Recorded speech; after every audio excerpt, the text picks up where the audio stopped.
Okay, so for this week's live video, we are going to be talking about finding reputable breeders and finding reputable rescues and the things that you should look for, the questions you should ask, versus things that should be red flags for you when you're looking at these different places. So we'll start by talking about the difference between you going to a breeder versus you going to a rescue. When you're going to a breeder, generally speaking, you're going to be going to somebody who's breeding a specific breed of dog. You want to see somebody that's experienced in that breed. They've been involved in that breed for a long time. And again, we'll go through what are the things that person should be doing. But it's somebody that's producing puppies, to sell to people as pets or as working dogs. When we talk about rescue situations, there's a little bit more variety in the rescue world in that we're looking at people who maybe are working at a local humane society or local animal shelter. You have big national rescues, you have, different regional groups, and then you even have people that are just doing this kind of as a little side thing, and they're kind of doing rescue, with one dog at a time, stuff like that. So what we're looking for when we're talking to breeders, we'll start by talking about breeders. The number one thing that you want to look for is the condition of the dogs. So we want to see dogs that are, well taken care of, that are healthy. We want to see breeders that are breeding dogs who are healthy.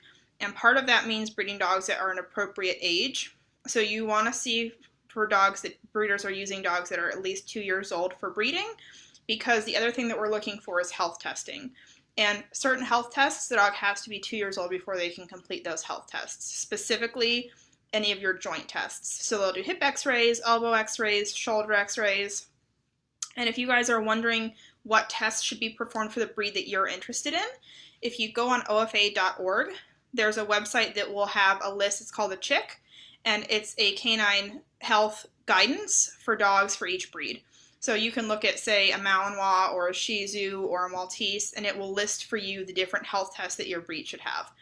That's a good guide for you guys to use when you're looking at breeders, is to say, okay, is this dog meeting all the requirements set forth by the breed club and things that the breed club suggests are important for the breed. If you contact a breeder and they don't have health tests or they don't know what you're talking about, that should be a big red flag for you. Something else is looking at the dog's temperaments. So temperament is going to be one of those things that's breed dependent. So, for example, if I'm looking at a standard poodle breeder, I want to see a temperament where the dogs are very stable, the dogs are very social, they're very outgoing, that they have an appropriate poodle temperament. If I'm going to, say, a German Shepherd breeder, or I'm going to a breeder for, some breed that's bred to have a little bit different of a temperament, I'm okay with those dogs maybe being a little bit more reserved with strangers, and those dogs maybe being, protective if they're in a yard and you walk up to the gate. Same thing, I wouldn't want to see a golden retriever who is very standoffish and, isn't very outgoing. I would be okay seeing that in a Great Pyrenees. So you want to look at the specific breed temperament for the dog. And we'll talk again when we get to next Friday. We're going to talk about picking the right breed for you. But you want to know your breed and know what those temperament things should look like. Then we get into, with breeders, things that are just general red flags that you should look for. So when you contact a breeder, it should feel almost like you're being interviewed by somebody. It shouldn't be, oh yeah, we'll sell you the puppy, here's an invoice, send us a check. It should be a process to get to know your breeder, to get to know their dogs, for them to get to know you. Because any reputable breeder or any reputable rescue wants to make sure that where they're sending their dogs is a good, happy, healthy home for that dog. They want the best for their dogs. So you should expect when you contact a breeder for them to ask you about your living situation, for them to ask about, is there other animals in the family? Are there other people in the family? Are there kids around? Do you have a fenced-in yard? What experience do you have with the breed? These are all questions that you should expect to be asked. The other thing is you should expect to have some back and forth with the breeder, and for some breeders, they are going to want you to meet them, meet the dogs, meet the puppies before you get involved and before you get one. Those are a couple things to look for. Other things that you want to look for is breeders that are active with their dogs. And it's different, again, for different breeds. So if I'm going to a breeder for Great Pyrenees, it's a livestock guardian breed. I don't expect that breeder to be out doing agility with their dog. It's not what that dog's bred for. It's not what they want to be doing. If I see a Great Pyrenees breeder and their dog is out with stock all the time, that to me is a good sign that this is a breeder who understands the breed and is working their breed of dog.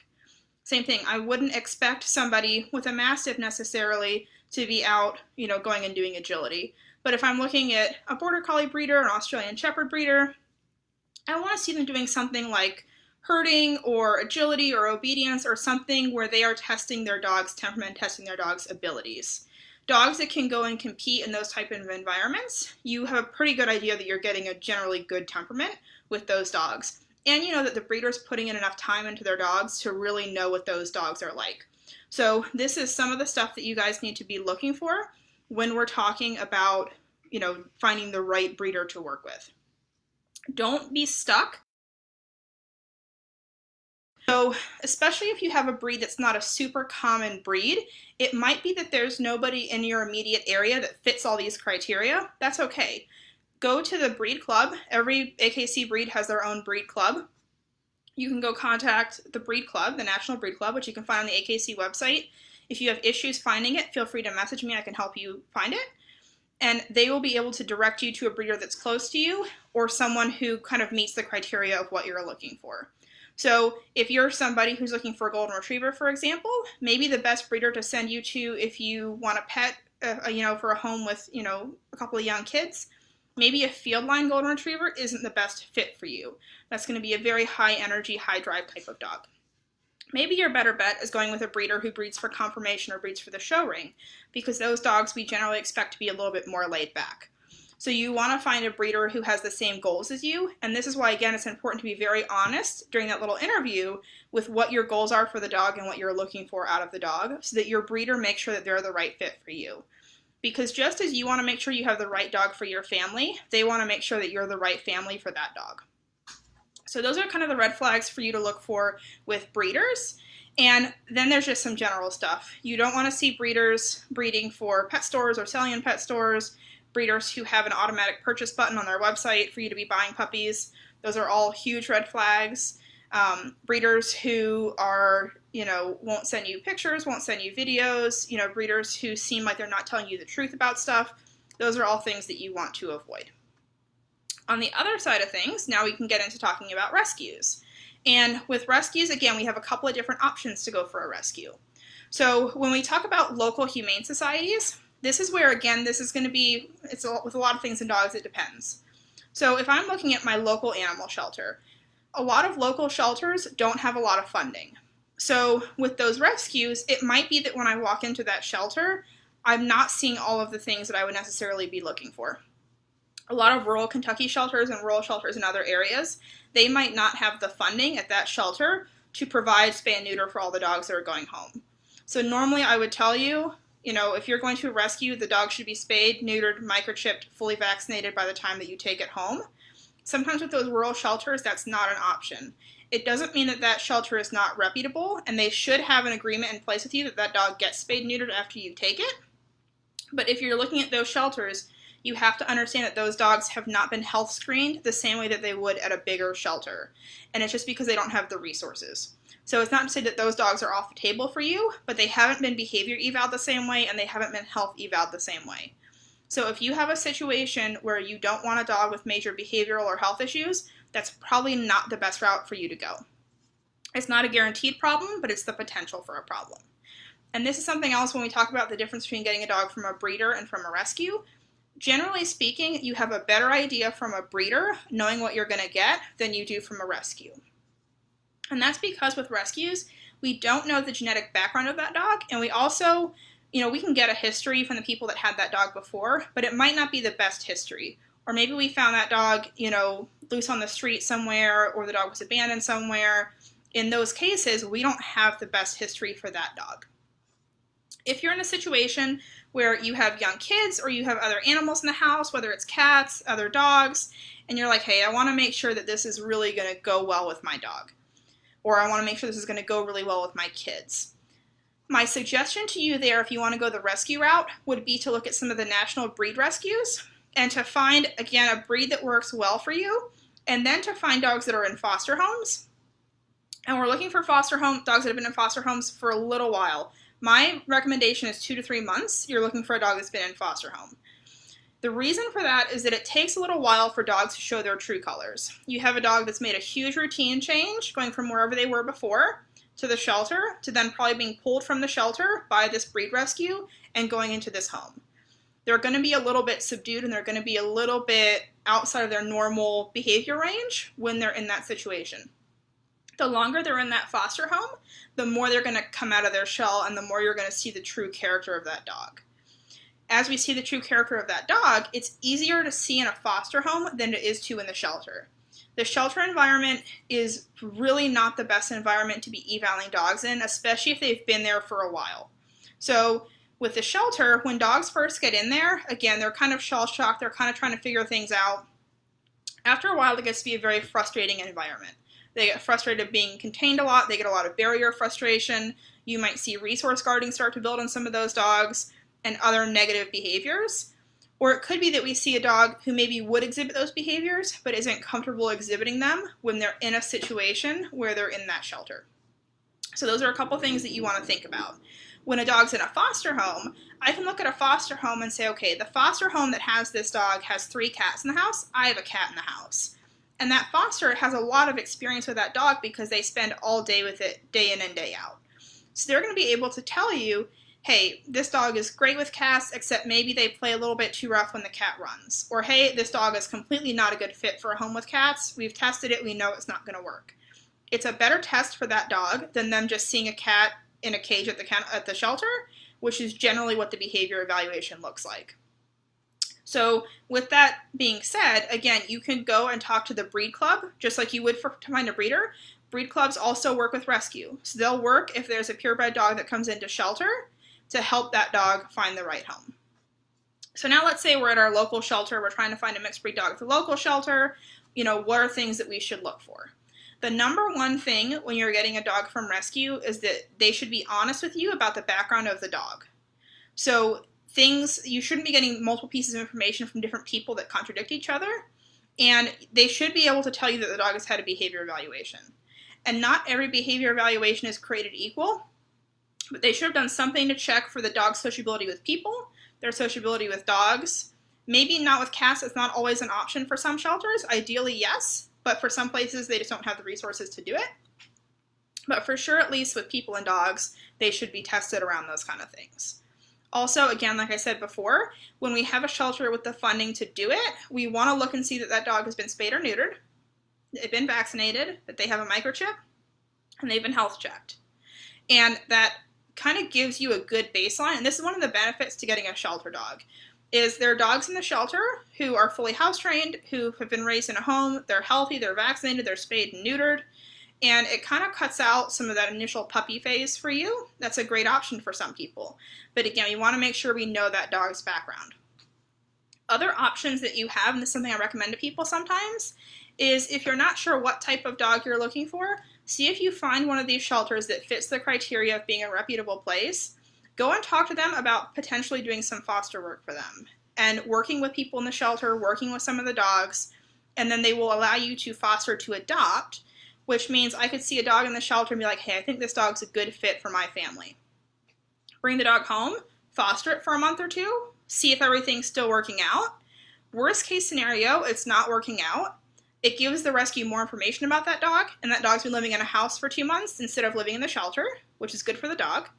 Best case scenario, you find a dog that works great for your family, and then you already are familiar with the dog, and you can add them into the family and go forward with the adoption. So those are a couple things for you guys to think about. And again, when we're looking at this stuff with breeders or with rescues, you want to see that honesty from that person. If there's things that are contradictory, if there are things where you feel like they're not telling you the whole story, that's where you need to be a little bit cautious with this stuff. There are shelters where they will try to kind of sugarcoat behavior issues, or they will try to sugarcoat issues with that particular dog. And this is where you have to kind of read between the lines with some of the histories. So I'll give an example from somebody I was talking to recently where there was a dog that was coming from a breed rescue. It had been in a foster home for 3 months and it was still having potty training issues. If the dog had been in foster care for 2 weeks and was having potty training issues, I would say, okay, we're not going to immediately mark that as a big red flag for that dog, because sometimes with dogs that have bad habits, it takes a little bit to overcome those issues. But it was a young dog. It came into rescue at 10 weeks old. And after 3 months, of coming in from a 10-week-old puppy. 3 months later down the road, the dog was still having potty training issues. And the first thing I check, and this is very important, was that the dog had been health checked for a UTI. I don't immediately want to write this dog off. And again, we don't write it off at the back end either, because those kind of issues can be worked with. But we do say, okay, this dog has a history for the last 3 months of having this issue. We know it's going to be something we have to work with on the back end. That's just you being aware of it so that you know what you're going into. And this is important because it's really not a great situation for dogs when they're kind of a revolving door through the shelter. So you want to make sure that when you're taking a dog from a rescue situation, that it is the right fit for your family. So those are a couple of different things for you to look for. Other things for you to look for is you want to see with the shelter and with the rescue, again, like the breeder, that they're asking you a lot of questions. They shouldn't be saying, okay, you can walk in, pay the adoption fee, and take the dog home. They should ask you about your living situation. Do you own or do you rent? Is your landlord aware that you're getting this dog? Does your homeowner's insurance cover this dog? Are there other dogs in the home? Have you ever surrendered any other pets to the shelter? Have you, ever been in a situation where you couldn't afford vet care for your dog? What do you plan on feeding your dog? These are all normal questions for the shelter to ask you because, again, people that are in rescue care about these dogs. They want to make sure they're getting into the right homes. So when people start asking you these questions and you get these big applications, don't look at it as, an obstacle for you. Look at it as a good sign. Those are people that care about that dog. They want the best for that dog. That's really what we're looking for with either a breeder or from a rescue. Another thing, make sure that your rescue is a nonprofit. There are some issues right now with people who are, flipping dogs and saying it's a rescue situation. Make sure that they're a rescue, make sure that they're an actual nonprofit organization, and make sure that they're an organization that's taking good care of those dogs. You should be able to see the dog, interact with the dog, and the dog should be healthy. So those are the main things there. I'm just going to pull up and see if we have any questions here.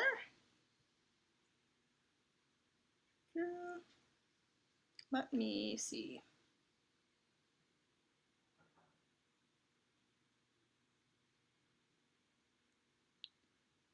It doesn't look like we have any, I don't think. So we're going to go ahead and end the live, but this is just a good overview for you guys. And again, next week, we're going to do this again on Friday, and that's going to be one on selecting the right breed of dog for you. We'll go over energy levels, different behavioral things you should think about, grooming, all those kind of things. So that's going to be a good resource for any of you guys who are looking at getting a dog.